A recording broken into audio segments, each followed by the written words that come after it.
Hi, Jeff Spira here again, and today I'm going to talk to you about my plans and how to modify them and how to find out what you can do with them and how they come and how you download them and that sort of thing. So um, anyway, I've got maybe 110 sets of plans, and what they consist of is a set of drawings of the parts of the boat that you need to be able to build to scale. So they're somewhere between 4 and, well, some of them are 10 or 12 pages. I think some of them are even bigger than that. They describe each part of the boat, and they're scaled to be printed on architectural C size, which is 18 by 24 inches.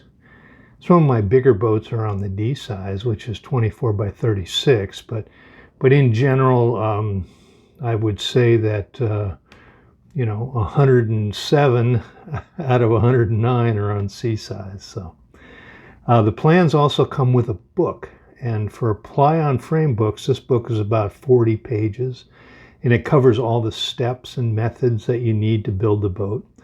It also talks about which materials you want to pick and which glues and fasteners to choose, which tools you might need. And it has things like extra center console plans. If you want to put one of those on there, there's a few cabin plans. And there's a few methods like how to build the transom for a short shaft, a standard shaft, or a long shaft motors. And that's applicable to all the boats I do. So, for stitch and glue boats, this book is, I think, 29 pages, and it includes all the same features as the ply-on frame manual. So, now if you buy the electronic plans, they come as PDF files. You can download either the inch size, which I probably call imperial, or the metric plans, which are printed, well, the first page is printed in meters, but the subsequent pages are printed in, are called out in millimeters. And the metric plans also use what I consider to be standard size timbers. Now, I dealt with a guy in Australia when I first set this up, and so he told me what standard sizes were available there. They may be different in Europe or Japan. I really don't know. But typically in the U.S. and Canada, the materials are all inch size, even though Canada's in the metric system. So, but the sizes of the material that you can buy are in inches. I also call out on the metric plans, I call out the metric size screws that you would use instead of the the inch size. And then I would call out the epoxy in liters instead of gallons, which whatever. I mean, it's all fully metric. So anyway, when you buy the plans, you will go on to a page that where you pay your money. It's a PayPal page, and at the end of that, it's got a thing. It says return to Spira International or return to vendor. I'm not sure exactly what it says. And if you follow that return to vendor link, you'll go to a page on my site that will have the plans right there on that page. They'll have links to download the plans. It'll have a password and a username on that page. So look in the page and do them. I don't email these to you. I have people that send me a note that they bought the plans 3 days ago and they're still waiting for their email with the plans on it. You download them immediately as you buy them, so you don't have to wait for anything to happen. It won't be email. I get let know that you bought the plans, but I have no idea whether you downloaded them or not. That's all up to you. So. If you have an issue with it, just send me an email and I'll send you the link. So, anyway, once you get on that page where you can download the plans, you can bookmark that page and come back to it and download them when you can return to that page and download them later if you wish. So you can keep that. It'll be good for a while. I haven't changed it in a couple of years, and I may eventually if I get the idea that too many of them have gotten out there for the public to get to. So. And now, remember the book also, when you download it, there's a link on that initial page that shows you where to download the book. I get people ask me questions, and I say, did you download the book? And they go, what book? I didn't know there was a book. It's right there on the page, that I can show you up here in the picture of what the page looks like, and download that book that comes with it. So. If you did not download the book, or if you would like to take a look at that book before ordering, where it talks about the materials and the fasteners and the glues and all that other stuff, join my insider section.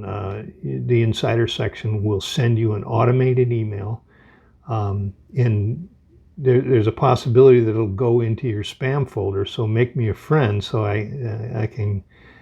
So that and then the link to get to the insider section where that book is stored, you can get to it without paying anything, without buying any plans, and just download it and take a look at it if you wish. So you can print these PDFs that you would download on 8.5 by 11 paper at home, or if your computer uses some other size like they do in Europe, they'll scale to whatever size you want to print.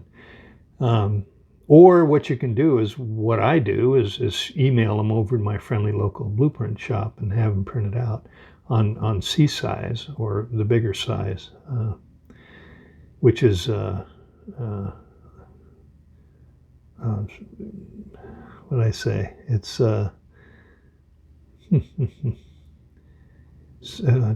24 by 30. No, 24 by 36 is D size. I'm sorry, 18 by 24. Took me a minute there. And they'll print out which is full size of the PDF. The PDF is drawn to appropriately go on that size. If you like to look at bigger drawings, that's how I make the printed plans that I would send to you if you buy printed plans. So I'll take those exact same PDF files that you would get if you downloaded them and email them to my blueprint shop down the street. They're less than a mile from me, and have them printed. They also fold them for me. This is a set of Tillamook plans. They fold them into 9 by 12 panels, and they're stapled together, like collated, all that other stuff. So this is the way I get them. And I buy I buy 3 or 4, so there's a $5 setup, I think, charge to print plans. So I spread that over 4 or 5 sets of plans sometimes. So, but anyway, it's I don't charge any extra. In fact, I lose money when I print plans and send them to you. I'm actually going to raise the prices pretty soon. So, but anyway, if you want, just Google your local blueprint shops, and I'm sure there'll be plenty of them near you. I mean, I live in a pretty populated area, but my town is, less than 100,000 people, and there's, I don't know, 6 or 8 or 10, maybe it's 200,000 people, but there's 6 or 8 or 10 blueprint shops, within a couple miles of my house. So it's not an unusual thing. Now, if you live out in the country away from everyone, that's probably true, but architects and builders use these. So if they're building any houses anywhere near you, there are blueprint shops around, trust me. So so I'm going to raise the prices on my website, because prices have gone up, and I haven't really raised the prices in probably 10 or 15 years.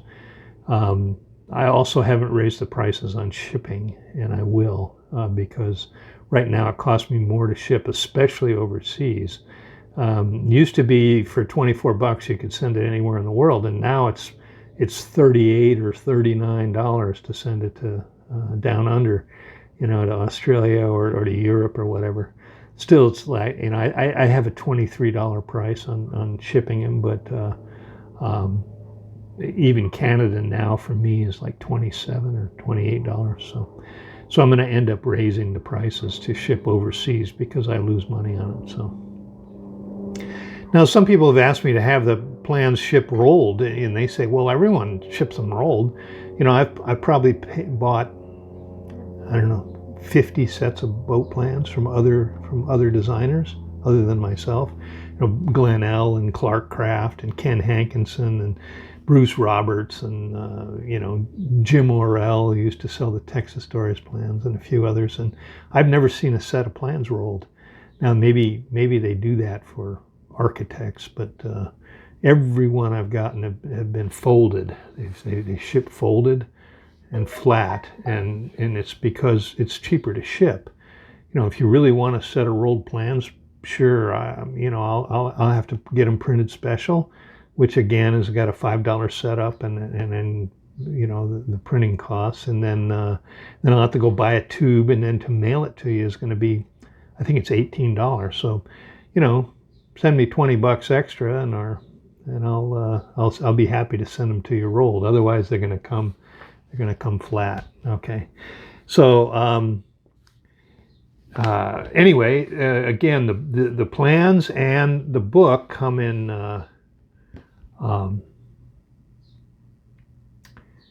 the package, and I put them in a priority mail envelope. Looks like this. It's tracked, and it can ship anywhere in the world. So, and to most places in the U.S., it's, I don't know, $7.60 now. I think it only charges either $6 or $7 in the manual, and in the website, but I'm going to raise it to $8 for U.S. and $35 or probably $37 for international. So because again, it cost me more than that. I also only charge you, as I said, I only charge you what it costs me to print these. Otherwise, it's the same price. I mean, I'm anticipating the same price if you buy electronic plans or if you buy printed plans. For me, I don't make any additional money on it. So, okay, well, now what do you get with the plans? Well, when you buy the plans, you're not really buying the intellectual property. It's the IP is mine. I own these designs. I designed them, and I own them. And what I sell to you is in the upper left corner of the plans. It's on the study prints as well. I sell you the license to build one boat from the plans. You don't own the plans. You can't give them away or sell them. But all you can sell is your license to build the plans. So, and that's only one, only one boat. So, now some guys, you know, call and they say they want to build one for themselves and one for their granddaughter, or you know, their brother, and they're going to make two of them. And is that okay? And I say, yeah, sure. You know, it's no big deal. But if you intend to build the boats and then resell them to the public, that's not what you bought the license for. So that's not, it's against the law for what to do that. So give me a holler, and I'll work out a deal with you on how to get compensated if you're going to put the plans in production. So again, you can sell the boat when you're done, but you can't really sell my design to anyone else or give it away. That's not permitted. All you've got is a license to build one boat from those plans. So, but what that means is if you lose your plans, I'm happy to give you another. If you bought a license, I'm happy to give you another set. Or if you bought the paper plans and would like also the electronic plans to have a backup on your computer, fine with me. Just let me know, and I'll be happy to send you to the download page, and along with the paper plans if you want me to print them for you. So just so long as you don't give them or sell them to anybody else is fine. So Anyway, let's talk a little bit about modifying the plans. I get a lot of emails saying, well, I'd like to take this boat and make a V entry and lower the this and to do the that and add frames and widen the transom and flatten the shear curve and add an outboard bracket and add a cabin and da da da da da da. So my answer to all of this is sure, go for it. I won't assure you that it won't screw up the handling, or like if you put a V entry on a Pacific bower dory, it's going to be a terrible thing. It's not going to work. I mean, it's going to divert and it's going to have issues, and the following season is going to be rough and all that. But hey, it's your boat. Go for it if you want. A lot of people ask if they can widen the transom. I just want to make it flat and wide all the way back. Well, these are wooden structures and they kind of rely on curves for strength. And I don't know why you'd want it to look like a modern plastic boat. I mean, 17-foot modern boats take 120 horse motors. 24-footers take 300s. So, I don't design modern fiberglass sport fishers. I don't do that. These are dories and V-bottom dories and pangas. And they take about like the fourth of the power of most of those modern boats. But if that's what you want to build, hey, go for it. It's fine with me. Actually, if you want to pay me to design your dream boat, I'll be happy to do that too. But remember, it's custom design, and typically boat takes 80 to 100 hours to design. And here in California, flipping burgers gets you paid $15 an hour. So you're going to have to pay me more than that for 100 hours worth of work.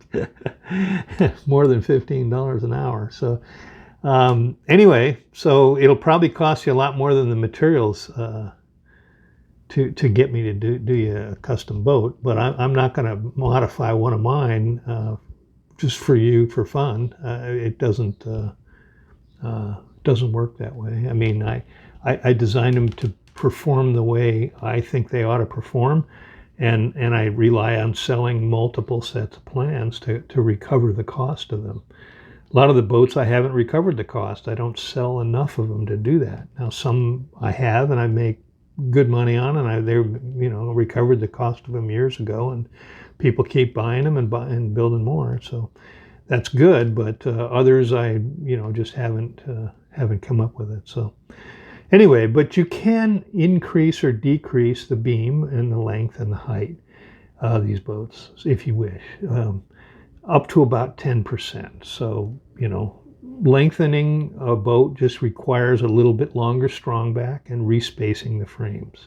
You don't add frames. You don't mess with the shape of the sides or anything to do that. So anyway, here's a typical drawing of the frames on a strong back. The spacing all comes to one end, so you don't accumulate error as you go. If you make an 1/8 inch error between each frame, after 10 frames, you're over an inch difference, so that you don't want to accumulate the error. But if you start at one end and you only make an 1/8 of an inch error on each of the frame locations, then you're only an 1/8 of an inch off at the full length. So that's why they're dimensioned that way. So you would take. Let me get that picture up here so I can tell what I'm looking at. Okay, here's the Alamitos boat, and it shows it on the strong back, and I've given you an example here. This 79 5/8 length dimension, which is to that frame. You would do that for each of these dimensions.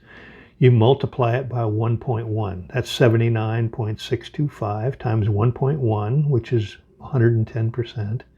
Increasing it by 10%. So that's 87.59, and you go to the nearest eighth. So that would be 87 5/8. That's how you would calculate how to lengthen this boat 10%.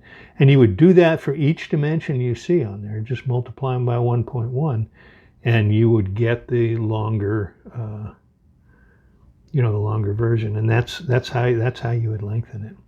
Now, if you want to broaden the beam the same way, I've got, this is a frame from Tillamook.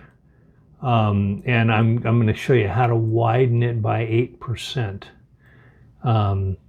So the upper horizontal dimension is 3 foot 2¼ inches, which is 38.25 inches times 8%, 1.08. That's 41.31, which is basically 41 3/8, rounding it to the nearest eighth. And the bottom dimension is 2 foot 3 5/8, which is 26.625 inches times 1.08 equals 27.755, which is 27 3/4 is the closest eighth inch to that. So that's how you would widen it by 8%. Now people ask me, can I just add 2 inches to the width? No, because it's not really going to be right. I mean, it's not going to. It really won't fill out correctly. The curves won't be fair. So the right way to do it is using percentages. So that's how you'd go about doing that. So okay, well, let me get back to this one. Now, if you want to add 2 frames and make a 17-foot or 22 feet long, or scale up a boat from 16 to 24 feet, or widen the aft end to have straight sides, or whatever you imagine might be the best boat for you, have fun redoing it. Yeah, I mean, I'm not gonna do it for you for free or for fun or because you want it. I mean, again, I'll design you a custom boat if that's what you're looking for, but. People ask me for my permission to do these things. The answer is, of course, you have my permission. Go for it. No guarantees on how it'll handle when you're done. The reason I designed it the way it is in the first place is because, because of stability issues and for ride issues and for making it run the way it runs. So, if you'd like to take a class in boat design, great, let me know in the comments. Just put down that you'd like it, and I may work one up in the future. But I have a degree in mechanical engineering, so I'm used to taking scientific principles and mathematical models, to design physical objects. That's what MEs do, And you should be familiar with some of the concepts like calculating moment of inertias, laminar versus turbulent flow, centers of gravity, other basic math and science principles to get it. So anyway, that's my story about boat plans. So please ask any questions you might have about my plans in the comments below. And remember to share, subscribe, like, and of course ring the bell if you'd like to get notified when I post another one. Again, thank you again for watching, and talk to you again soon.